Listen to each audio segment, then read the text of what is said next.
сегодня эту тему подняли с той целью, чтобы выслушать ваше мнение молодежи, всех, кто здесь в зал приглашен нас и зарегистрировался, как таким образом двигаться дальше, что мы, старшее поколение, как говорят, не делаем так, как необходимо, и что необходимо нам делать, с учетом мнения, в первую очередь, молодежи.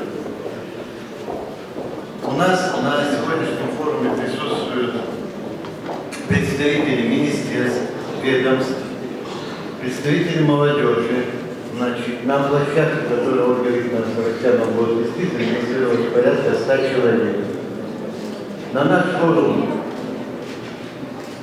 прибыли высокопоставленные лица. Михаил Юрьевич Полянин, первый заместитель главы республики, руководитель администрации, Ольга Викторовна Савастьянова. Наша неделя Вишневка у нас две, вот так назовем. Надежда Викторовна Дорофеева, Борис Анатольевич, председатель Государственного совета нашей законодательной власти. Валентина Васильевна Жиделева, боевой заместитель. На нашем форуме принимает участие Айгистов Александр Анатольевич.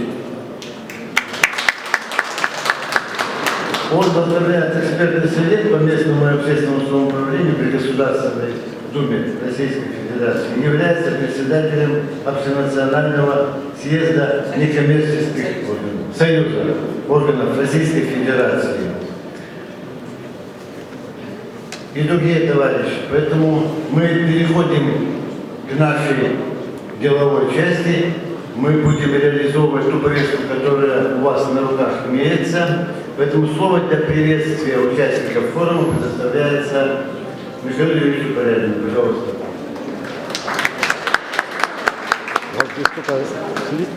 Дорогие друзья, от имени главы республики Сергея Анатольевича Гагарина, от имени правительства республики, от себя лично, я искренне рад, я от всей души приветствую вас на этом замечательном событии, которое мы так долго готовили и которое наконец начинается.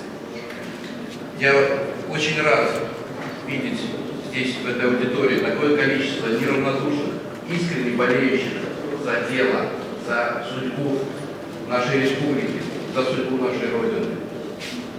Отличных, грамотных, компетентных людей.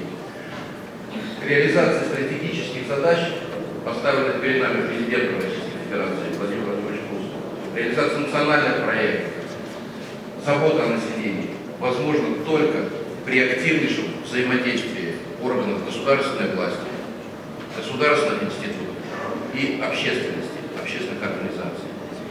И здесь нигде, как здесь, нигде в другом месте, нигде на другой площадке мы не сможем обсудить столько наших насущных вопросов.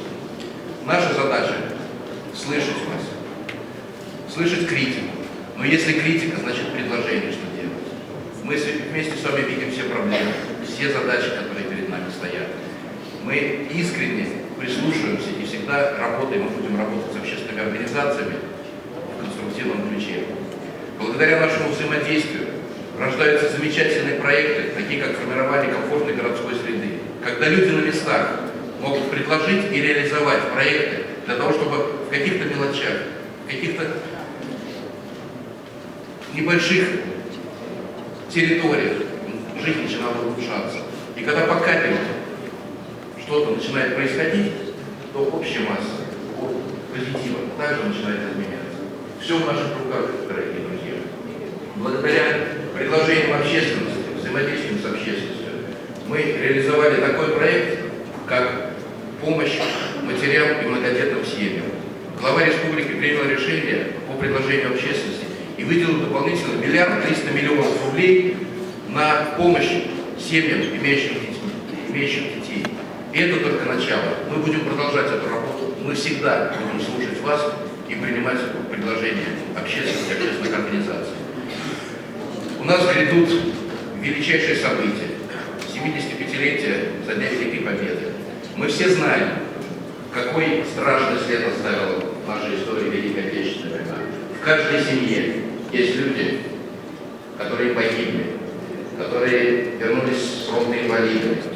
К сожалению, многих из них уже нет в нашей жизни. Наша задача – заботиться о тех оставшихся живых участниках фронтовиков, работников тыла, детей войны. И самое главное, не просто заботиться о них, а передать нашему подрастающему поколению, нашим детям всю ту информацию, все то, что мы знаем и помним с вами, особенно то поколение, которое было близко к этим событиям. И не дать переписать историю, не дать перечеркнуть то, что десятилетиями, столетиями формировалось. Чем сильна Российская Федерация? Как бы мы ни спорили, каких бы разногласий у нас не было, если у нас есть внешняя угроза, мы всегда объединяемся, мы всегда едины. Я от всей души желаю вам хороших дискуссионных площадок, обсуждений, жарких споров и выработки правильных истинных решений. Хорошего вам мероприятия и от всей души еще раз поздравляю вас